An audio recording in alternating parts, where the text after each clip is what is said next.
நீங்க தெரிஞ்சு கொள்ள வேண்டியது ஃபஜ்ருக்கு எழும்பின ஒரு குடும்பம், இரவுல எழும்பி வித்ரு தொழக்கூடிய ஒரு குடும்பம். நினைச்சு பாருங்க அந்த குடும்பத்தின் ராகத்தை பிடிக்கின்ற ரசூலுல்லாஹி ஸல்லல்லாஹு அலைஹி வஸல்லம் அவர்கள் இரவுல எழும்பி தொழுவார்கள். வித்ரு தொழ நாடினால் என்னை தட்டி விடுவாங்க, நான் எழும்பி என்ன செய்வேன், வித்ரு தொழுவேன் அப்படி என்று சொல்லி ஆயிஷா அறிவிக்கிறாங்க. ரசூல் ஸல்லல்லாஹு அலைஹி வஸல்லம் அதான் சொன்ன பிறகு 2 ரக்காத் சுன்னத் தொழுவாங்க. தொழுதுட்டு என்ன பார்ப்பாங்க, நான் முழிச்சிருந்தா என்னோட பேசுவார்கள், இல்லைன்னா பள்ளிக்கு போயிடுவாங்க.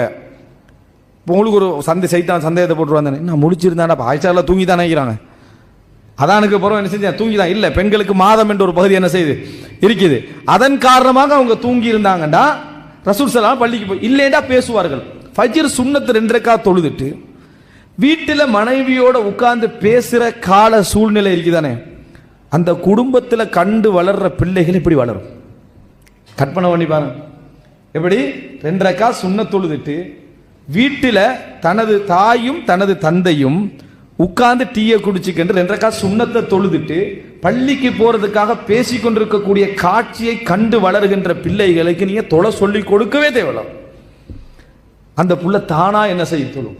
அவர்கள் கண்ட காட்சியாக தான் நீங்க 10 வருஷம் 12 வருஷம் 14 வருஷம் வாப்பா உமா தொழுதுட்டு என்ன செய்யறாங்க, ஃபஜ்ருக்கு போவதற்காக பேசிக் கொண்டிருக்கிறார்கள் காட்சியை கண்டு வளர்ந்தா எப்படி இருக்கு. சுப்ஹானல்லாஹ், ஒரு அற்புதமான காலை பொழுது இது.